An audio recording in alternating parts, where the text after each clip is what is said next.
समुद्र के किनारे बसा था एक छोटा सा शहर। उसी शहर में रहता था एक गरीब मछुआ, गोपाल, जो दिन भर समुद्र के बीच मछली पकड़ता और शाम होते ही बाजार में जाकर बेचता। गोपाल अपनी माँ और छोटी बेटी छुटकी के साथ रहता था। पत्नी छुटकी को जन्म देते ही इस दुनिया से चली गई थी। उसकी जिंदगी मुश्किल थी। माँ हमेशा बीमार रहती थी और बेटी घर में अकेली खेलती थी। एक दिन माँ की तबीयत अचानक खराब हो गई। डॉक्टर ने कहा ऑपरेशन करवाना पड़ेगा, वरना ज्यादा देर नहीं। गोपाल के पास पैसा नहीं था, वो टूट गया था। अगली सुबह वो अपनी नाव लेकर समुद्र में निकलता है और जैसे ही हुक पानी में डालता है, हुक किसी भारी चीज से टकरा जाता है। वो जोर लगाता है और पानी से बाहर निकालता है एक चमचमाता हुआ सुनहरी चिराग। वो हैरान होकर बोलता है, अरे ये क्या रे बाबा, सोने जैसा चमक रहा है। थोड़ा और ध्यान से देखता है और कहता है, लगता है ये पोटली किसी प्लेन से गिर गई होगी। या तो कोई अमीर इंसान ने पानी में फेंका होगा या फिर ऊपर वाले का चमत्कार है।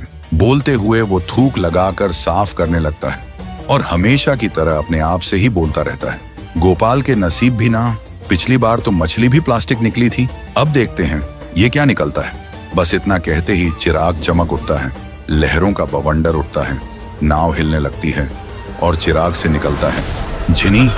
जिनी बोलता है, मैं हूं इच्छाधारी चिराग का सेवक। गोपाल चौंक के बोलता है, अरे बचपन में रेडियो सुना था, अब चिराग बोल रहा है रे। जिनी बोलता है, मैं बस बोलता ही नहीं, मैं सबकी 3 इच्छाएं पूरी करता हूँ, लेकिन याद रख हर इच्छा का अपना हिसाब किताब होता है।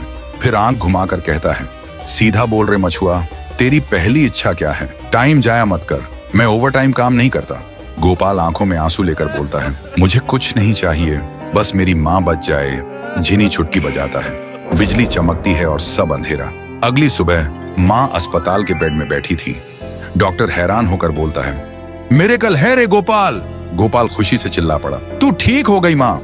लेकिन घर पहुंचते ही उसने देखा घर के सामने लोगों की भीड़ जमा थी।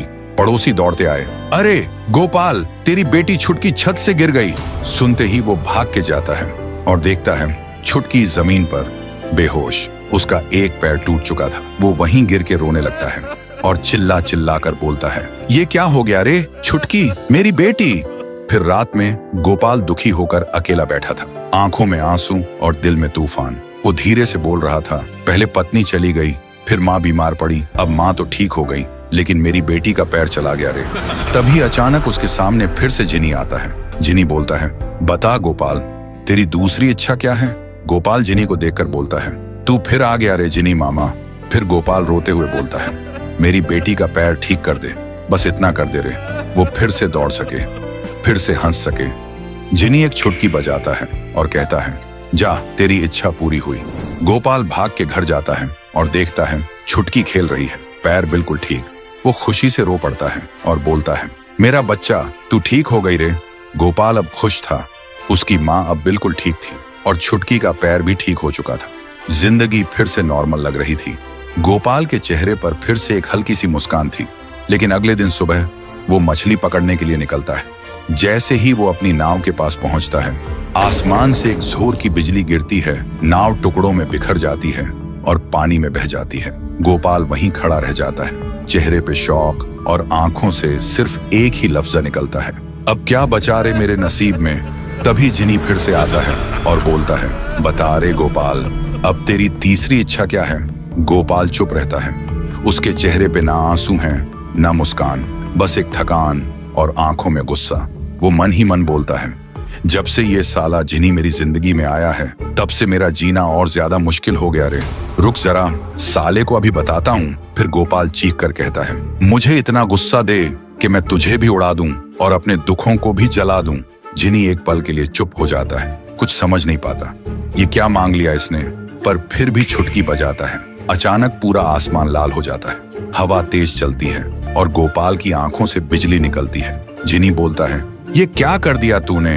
गोपाल चिल्लाता है, अब मैं गुस्से का तूफान हूँ। फिर जिनी को दौड़ा दौड़ा के पीटता है। जिनी चीखता है, अरे अरे, मैं तो बेवकूफ बन गया रे। गोपाल कहता है, तू कीमत मांगता था ना, अब ले अपनी अकल की कीमत। जिनी बोलता है, रुक जा गोपाल भाई, तेरे लिए एक ऑफर है। गोपाल बोलता है, बता जिनी, अब क्या चल रहा है तेरे दिमाग में। जिनी मुस्कुरा के कहता है, बस इतना कर, मुझे छोड़ दे, बदले में तू जो मांगेगा मैं दे दूंगा, और इस बार तुझे कोई कीमत नहीं चुकानी पड़ेगी। गोपाल सोचता है, कुछ देर चुप रहता है, फिर दिल भारी आवाज में बोलता है, ठीक है, तो मेरी मरी हुई पत्नी को वापस ला दे। जिनी कहता है, जो हुक्म मेरे आका, और एक छुटकी बजाता है। हवा में एक रोशनी फैल जाती है, और जब गोपाल घर पहुंचता है, उसकी पत्नी दरवाजे पे खड़ी है, मुस्कुराती हुई, बिल्कुल वैसे ही जैसे वो छोड़ के गई थी।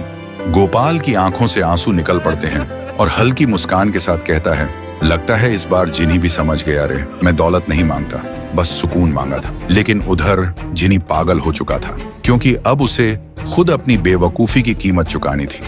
उसका ऊपर वाले के साथ एक पुराना समझौता था, अगर वो किसी इंसान की इच्छा पूरी करने के बाद उसे कीमत ना ले पाए तो उस दिन उसका आखिरी दिन होगा। तभी आसमान से एक तेज रोशनी फैलती है। जिनी आसमान की तरफ देखता है और बोलता है, हे ऊपर वाले, मैंने भी पहली बार किसी गरीब के लिए दिल से कुछ कर दिया, अब तू ही बता, क्या इसकी भी कोई कीमत होती है। तभी रोशनी और तेज होती जाती है और जिनी हवा में घुल जाता है। हवा शांत हो जाती है, समुद्र चुप, बस लहरों की आवाज जैसे कह रही हो, कहानी खत्म पर सुकून रह गया।